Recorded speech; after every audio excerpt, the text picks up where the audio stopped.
So I don't tell a lot of people about this. I like to dance.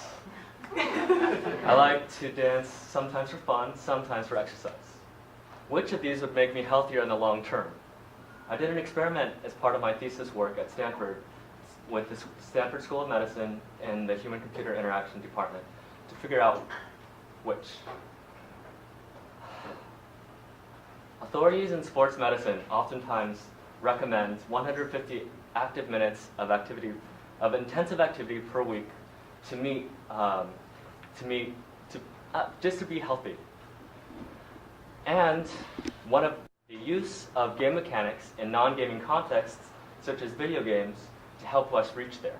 However, recent research in exergaming shows mixed results, potentially due to insufficient intensity or potentially due to decreased duration over the long term.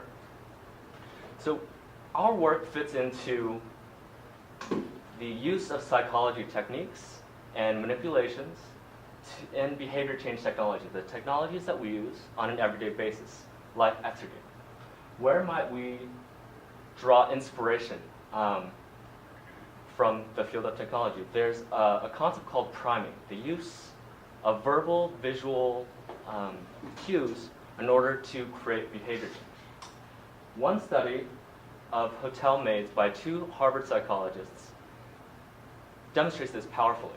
They told one group, hey, what you're doing on an everyday basis is in fact physical activity.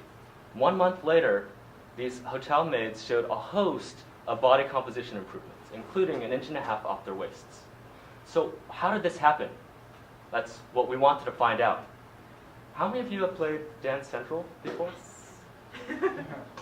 Awesome game. It's you look at an avatar, and you mirror them on screen, and you get to see how you are moving in line with the avatar. We wanted to create a 2x2 factorial design to see which between gaming and exercise would help people create the best health outcome.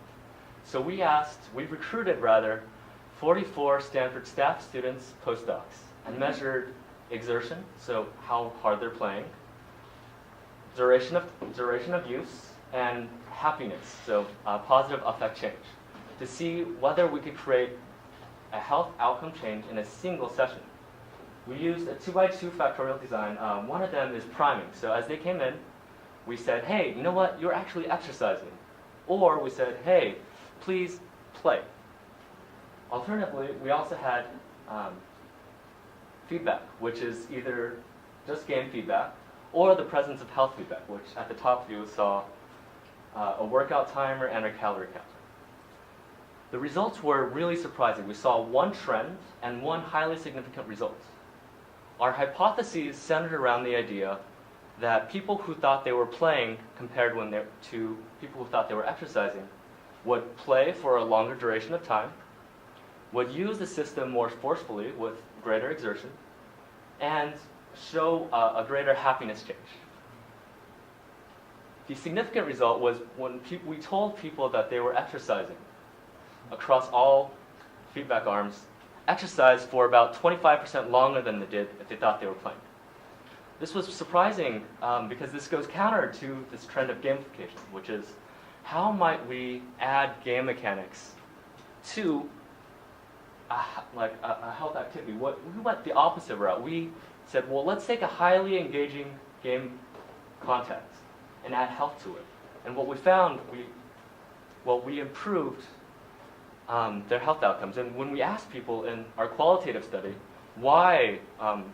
Just tell us a little bit more about your session. This is what we heard over and over again. People said, we really enjoyed this game, and we loved the fact that there was also exercise. And through this manipulation, we kind of created a health outcome without changing the behavior itself, but only changing why people thought they were doing it. So, healthification. Make a highly engaging game, and then go back and tell people that they're actually becoming healthier while they're doing it. So, thank you.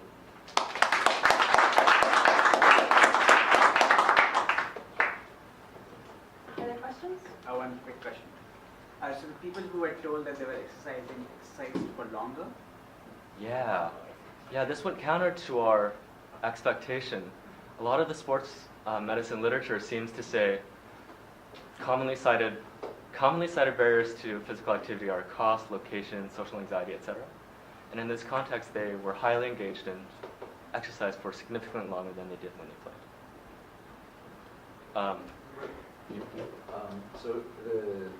Are you familiar with the game called Remission?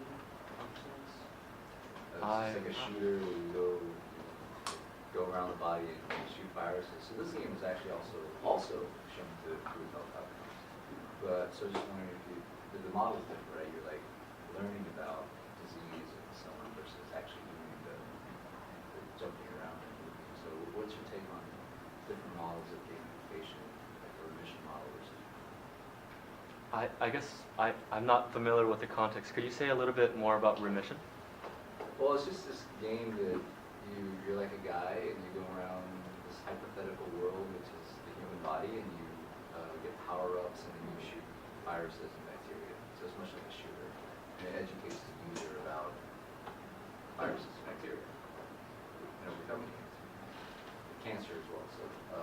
So yeah, I mean, just it's been proven to improve health outcomes and behavior change, but it does seem to be more like interactive education rather than actually getting people to run around. So which model do you see as more works for people? So I guess let me rephrase like some of this talk. I'm not like saying gamification doesn't work. Like that's not what I'm saying. Gamification has a very big power in a lot of contexts. However, one idea is taken from Ibister. He uses this word, you can't just bolt on gamification and expect badges and points to work. What I think my work is really arguing for is really re-emphasizing the intention of why you might be doing something. One of the studies of long-term use of Wii Fit saw, well, people generally stop using it after a few months, or show giant decreases of length of use. And they cite, well, this wasn't vigorous enough to be exercise, yet it wasn't fun enough for me to keep going on in the long term. So they oftentimes transition to either more vigorous activities or more game-like games. I'm not sure if I answered your question, but I'll look into remission and then. Yes. And then you two can connect that. Yeah. So let's just take one more question in the interest of time. My question is around your sample. Yeah. I was wondering if you noticed, I mean, you have the hotel maze, which is an interesting Stanford post, which is, gives you a little bit of a cross-section of society, but I was wondering if you have any kind of follow-up things that you want to do around gender or ethnicity or different socioeconomic places that might make the difference between a game and an actual exercise message. I'm really glad you brought that up. I wanted to put a slide in here of that exactly. Further work. So this was a sample size of students, staff, and postdocs at an upper tier academic institution.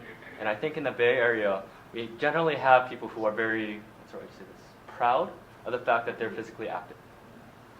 And in our sample size, we saw exactly that. When we asked people how would you report your physical activity, about 70% reported regular physical activity, which is slightly more than the national reported average. I would say, further study, we expected, or we hoped, if we could get a larger study, we'd hope to see differences in gender, whether people self-identified as gamers, and whether people self-identified as exercisers. And I think it's important to draw that, or to see some of these differences, because it's kind of cool to think about, right? Like, how can I produce the best outcome for myself if I start looking at what sort of intervention works the best for me?